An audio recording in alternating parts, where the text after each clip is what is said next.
Gloria a Dios, Dios les bendiga, ¿qué tal? Bienvenidos una vez más a su canal favorito, Un Café con Dios. Muy rico.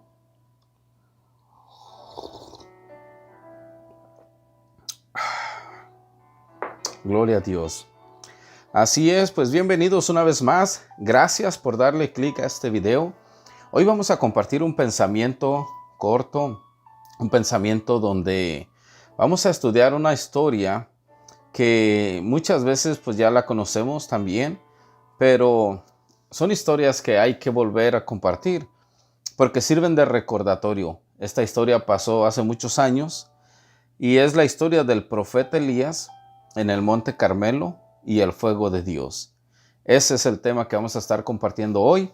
Vamos a darle lectura a algunos versículos. Si usted no conoce la historia completa, yo le recomiendo que la lea. Está muy interesante.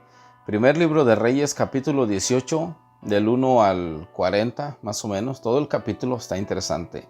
Habla acerca de la revelación de cuál es el Dios verdadero.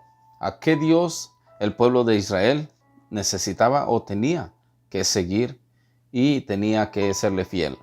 Y de igual manera, esa historia se repite hoy en nuestros días. ¿A cuál Dios vamos a servir? ¿Al Dios verdadero o a nuestros otros dioses que sin querer queriendo los adoramos y les somos fieles? Amén. Así que vamos a darle lectura del capítulo 18, primer libro de Reyes. Voy a leer del versículo 20, 21 y luego me voy a brincar al 30 y vamos a seguir leyendo de allí hasta el 39. Amén. Perdón. Gloria a Dios. Vamos a comenzar. Dice la palabra de Dios de la siguiente manera. Entonces Acab convocó a todos los hijos de Israel y reunió a los profetas en el monte Carmelo. Y acercándose Elías a todo el pueblo dijo: ¿Hasta cuándo claudicaréis vosotros en dos pensamientos?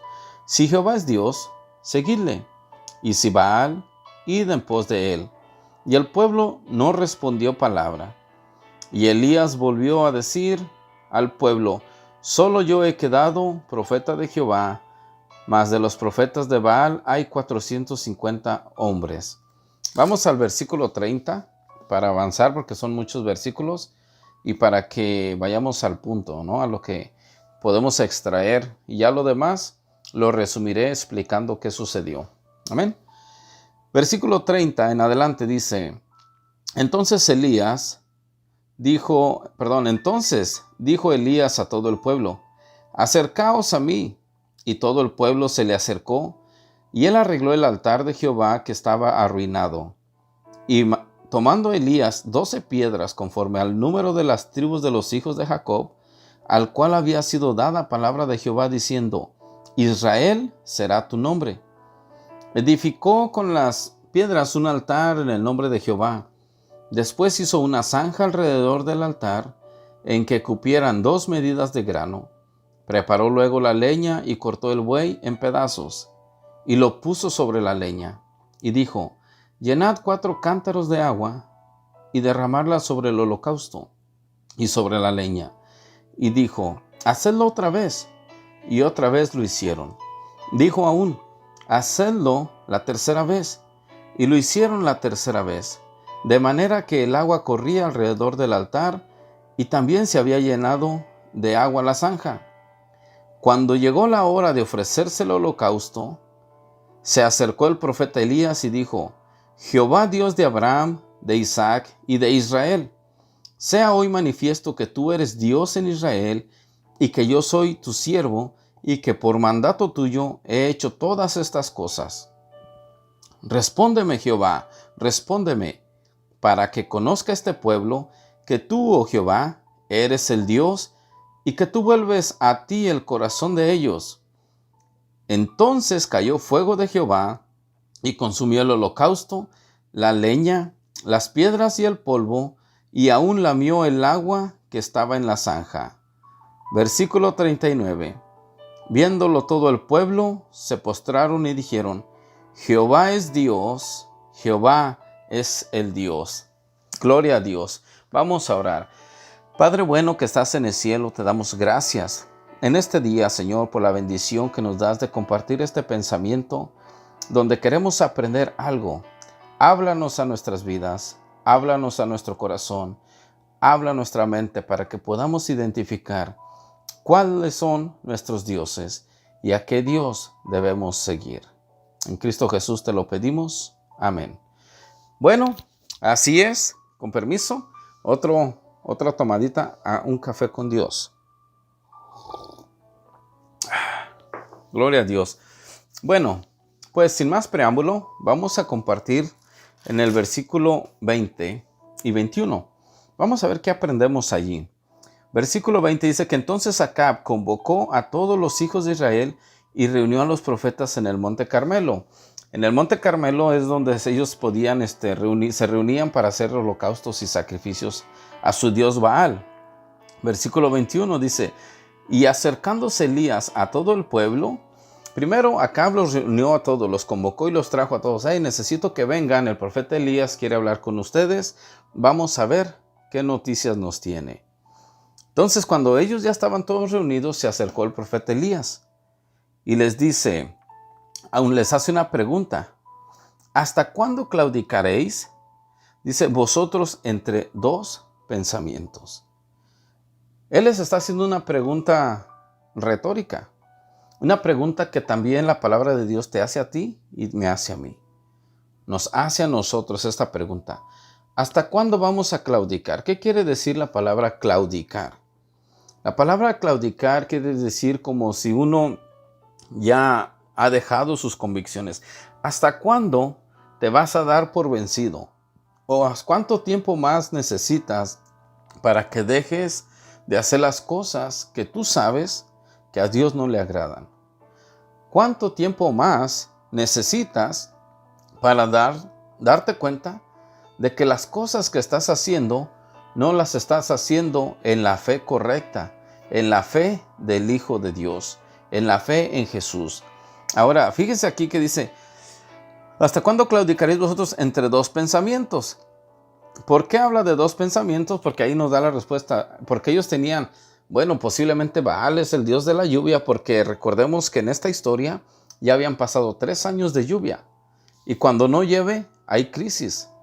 No hay alimento, no hay comida para los animales. Y la tierra, aunque la trabajes y la siembres, pues si no hay agua, si no llueve, no puedes cosechar el fruto de la tierra. Entonces viene la hambre, viene la sequía, viene la crisis, viene la desesperación. Y el pueblo de Dios se encontraba en esta situación y comenzó a buscar a otros dioses, buscando solución a sus problemas, la cual solamente Dios podía resolver. Pero sigamos aquí leyendo, dice, si Jehová es Dios, seguidle, y si Baal, ir en pos de él. Y el pueblo no respondió palabra. Fíjense cómo el pueblo no respondió palabra porque no sabían. El profeta Elías los puso en una encrucijada donde, ¿qué hacemos? Si seguimos a Baal, pero hemos visto las maravillas que Dios hizo antes con nuestros padres. Entonces los puso en jaque. Se quedaron mudos. No tenían palabra.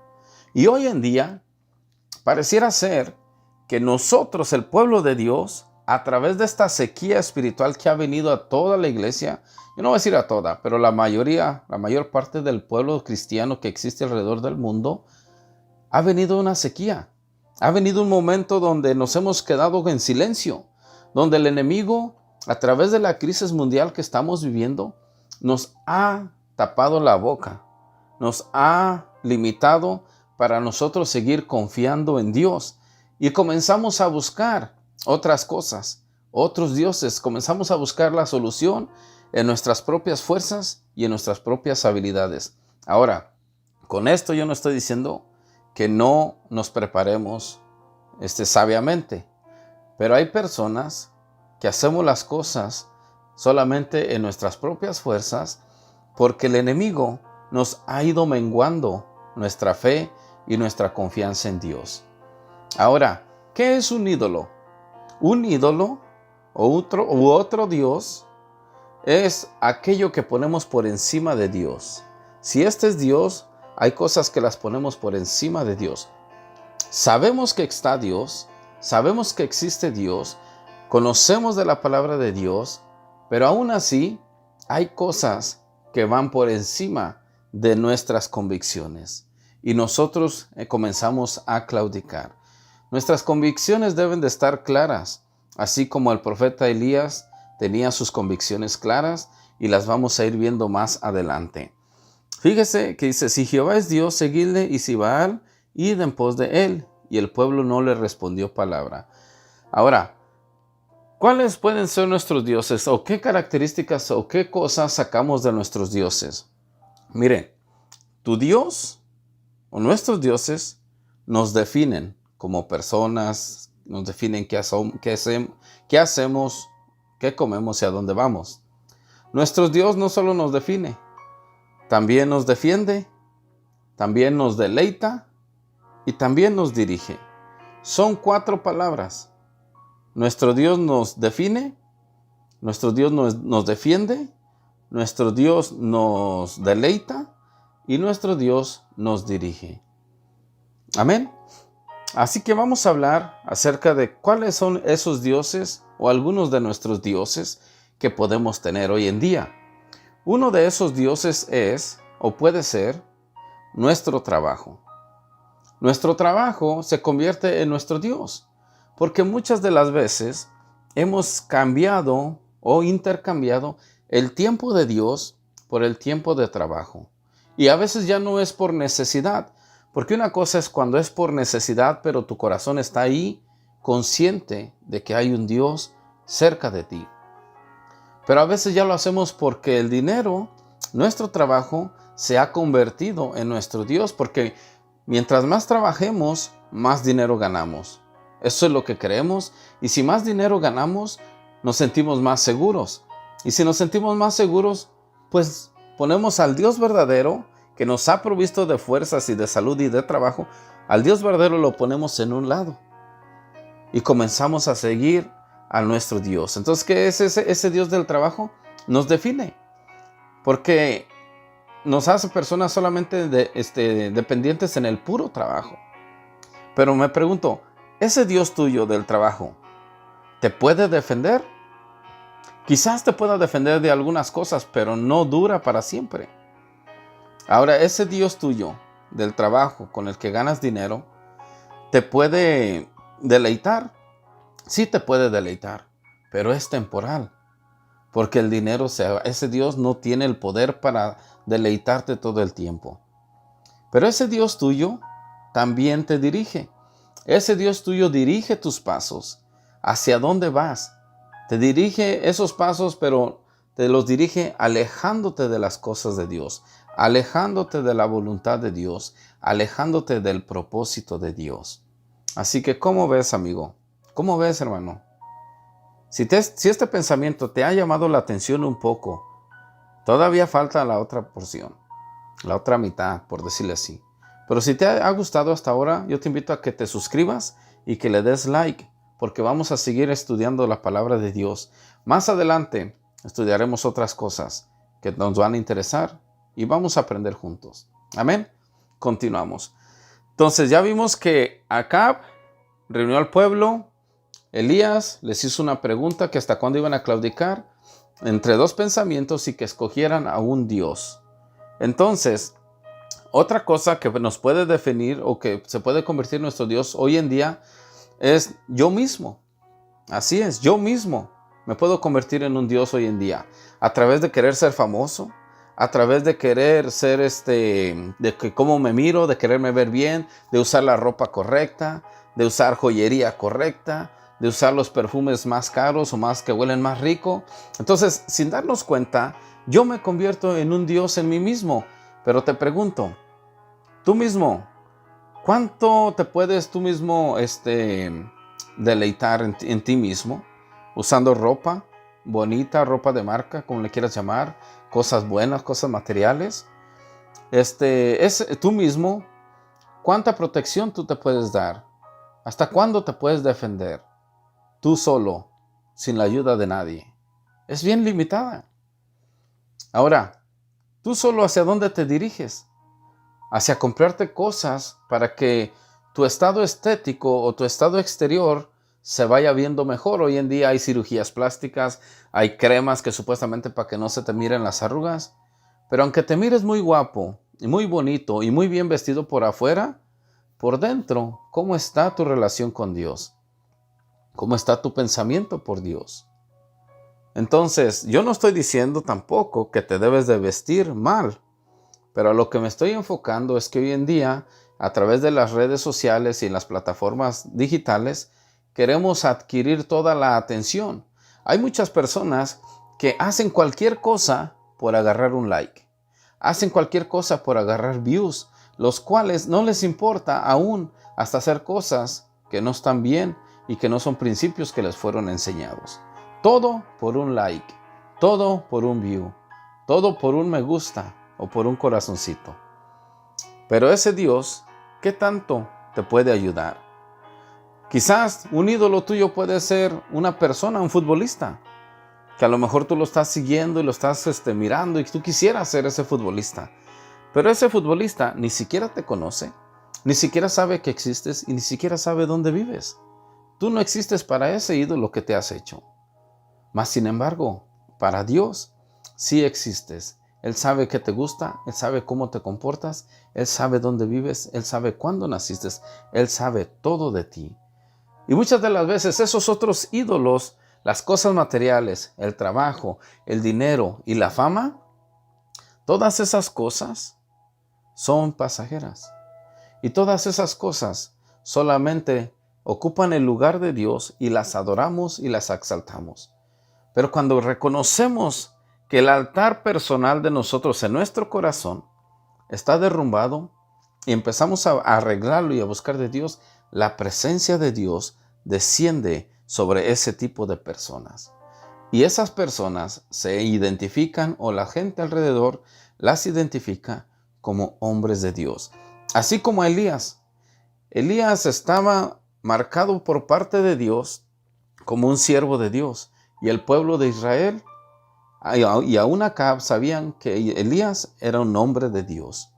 La gente que nos rodea, ¿sabrán que somos personas de Dios?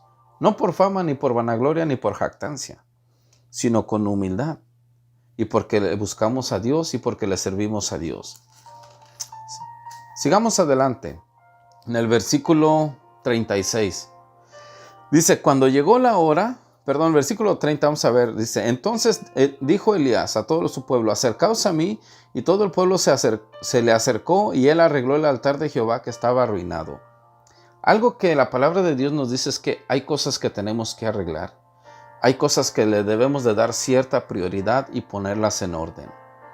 Y una de ellas es nuestra relación íntima y personal con Dios, nuestra oración con Dios, nuestra lectura diaria. ¿Cómo andamos en el conocimiento de Dios? No por jactancia, sino por relación y por madurez y por crecimiento y desarrollo en las cosas y en el servicio a Dios. Entonces dice en el versículo 31, y tomando Elías 12 piedras conforme el número de las tribus de los hijos de Jacob, al cual había sido dada palabra de Jehová diciendo, Israel será tu nombre. Elías en un simbolismo agarra 12 piedras en representación de las 12 tribus de Israel. Y más adelante, cuando él arregla el altar, él manda a echarle 12 cubos de agua. En representación también, un cubo de agua o un bote de agua por cada tribu, que fueron 12 también. Entonces, cuando llegó el tiempo de Elías, los Baales ya habían hecho su holocausto, su sacrificio, ya habían preparado su animal, lo habían cortado en pedazos y empezaron a clamar a su Dios. Y su Dios no les respondía, inclusive Elías se burlaba de ellos y les decía, grítenle, quizás está durmiendo, quizás va caminando por ahí, quizás fue a hacer algún mandado. Él les gritaba y él sabía que su Dios nunca les iba a responder y nunca los iba a ayudar y nunca iba a descender ese fuego del cielo. Más sin embargo, vamos a ver, cuando él prepara su altar, igual corta su animal en pedazos y lo prepara el altar y hace una zanja alrededor y lo llenan de agua y le echan agua para que no haya duda de que Dios iba a responder con fuego y de que él no iba a hacer ninguna trampa. Él inclusive lo hizo hasta más difícil. Pero vamos a leer el versículo 36, dice: cuando llegó la hora de ofrecer el holocausto, se acercó el profeta Elías y dijo: Jehová, Dios de Abraham, de Isaac y de Israel, sea hoy manifiesto que tú eres Dios en Israel y que yo soy tu siervo, y que por mandato tuyo he hecho todas estas cosas. Respóndeme, Jehová, respóndeme, para que conozca este pueblo que tú, oh Jehová, eres el Dios y que tú vuelves a ti el corazón de ellos. Fíjese la convicción que tenía Elías. Él no había dejado sus convicciones. Él sabía en quién había creído y en quién lo había enviado. Vamos a retroceder un poco en el versículo 15 del mismo capítulo 18 de Reyes. Fíjese lo que la palabra nos dice. Y le dijo Elías: vive Jehová de los ejércitos en cuya presencia estoy, que hoy me mostraré a él. Ahí estaba hablando con el siervo del rey Acab y él estaba prometiendo que hoy se iba a mostrar al rey Acab, pero lo que le quería compartir es que él hace esta declaración: vive Jehová de los ejércitos. Dios continúa vivo. Dios sigue vivo y sigue hablando a su pueblo a través de la Biblia y a través de predicadores y a través de alabanzas. A través de hermanos que andan predicando en las calles, Dios sigue hablando a las personas porque Él vive. Pero también dice: en cuya presencia estoy. ¿Qué quiere decir eso? Eso quiere decir que Él meditaba siempre. Él estaba orando, Él estaba buscando siempre de Dios con toda su mente, con todo su corazón, con todas sus fuerzas y con toda su alma. Él habitaba en la presencia de Dios. Habitar en la presencia de Dios es eso, estar constantemente consciente de que Dios está vivo y que está a nuestro alrededor y que en cualquier lugar lo podemos encontrar. No solamente en las iglesias, pero en las iglesias es importante congregarnos para poder nosotros rendirle culto a nuestro Dios, ya que se ha separado ese lugar o esa propiedad para rendirle culto a Dios y escuchar su palabra y exaltar su nombre. Amén. Ahora en el versículo 37 dice, porque tú vuelves a ti el corazón de ellos. Dios, a través de crisis, a través de enfermedades, a través de bendiciones, a través de amor, compasión y misericordia y muchas otras cosas más. Él, por amor, vuelve sus corazones o nuestros corazones para con Él otra vez. Entonces nuestro Dios, que es Jehová, Él nos define como hijos de Dios. Nuestro Dios, que es Jehová de los ejércitos, que Él vive, Él nos defiende. Él nos deleita en su presencia y también con todas las demás cosas que necesitamos. Y Él dirige nuestros pasos. ¿Hasta cuándo vas a claudicar entre dos pensamientos? Entre las cosas que el mundo te ofrece, todos esos dioses que están hoy, pero que en un momento de buenas a primeras se pueden desvanecer, o confiar en el Dios verdadero, Jehová de los ejércitos. Yo te animo a que hoy vuelvas tu corazón a Dios, que hoy vuelvas tu corazón a Jehová. Veamos el versículo 38 y ahí vamos a terminar. Dice: entonces cayó fuego de Jehová y consumió el holocausto, la leña, las piedras y el polvo, y aún lamió el agua que estaba en la zanja. Versículo 39 también dice: viéndolo todo el pueblo, se postraron y dijeron: Jehová es el Dios, Jehová es el Dios. Ese Jehová, creador del cielo y de la tierra, del mundo y de todos los que habitamos en él, ese es el Dios verdadero. Yo no sé cómo has estado viviendo tu vida, hasta dónde te has alejado de Dios y has claudicado entre dos pensamientos, entre buscar las cosas del mundo y buscar las cosas espirituales que permanecen. Pero hoy yo te quiero invitar a que hagas esta oración conmigo. Vamos a orar juntos. Si aún no has aceptado a Cristo en tu corazón, yo te animo a que lo invites. Vamos a orar. Padre bueno que estás en el cielo, en esta hora, Señor, me acerco delante del trono de tu gracia y te pido perdón, Señor, en el nombre de Jesús. Señor, reconozco que soy pecador, y que he caminado mi vida alejado de ti. Me arrepiento de mis pecados. Señor, perdóname. En este día, inscribe mi nombre en el libro de la vida. Gracias te doy por enviar a Jesús a morir en la cruz por mí y por mis pecados. Yo creo que Él es Dios, que murió y resucitó al tercer día. Gracias, Señor, por salvar mi vida hoy. En el nombre de Cristo Jesús. Amén. Bienvenido a la familia de Dios si has hecho esta oración. Y si lo has dudado, yo te animo a que no lo dudes más. Dios es bueno, Cristo te ama y solo en Él hay salvación. Y una vez más, suscríbete a mi canal. Gracias por darle clic y por quedarte hasta el final. Nuevamente, bienvenido a tu canal favorito, Un Café con Dios. Hasta la próxima.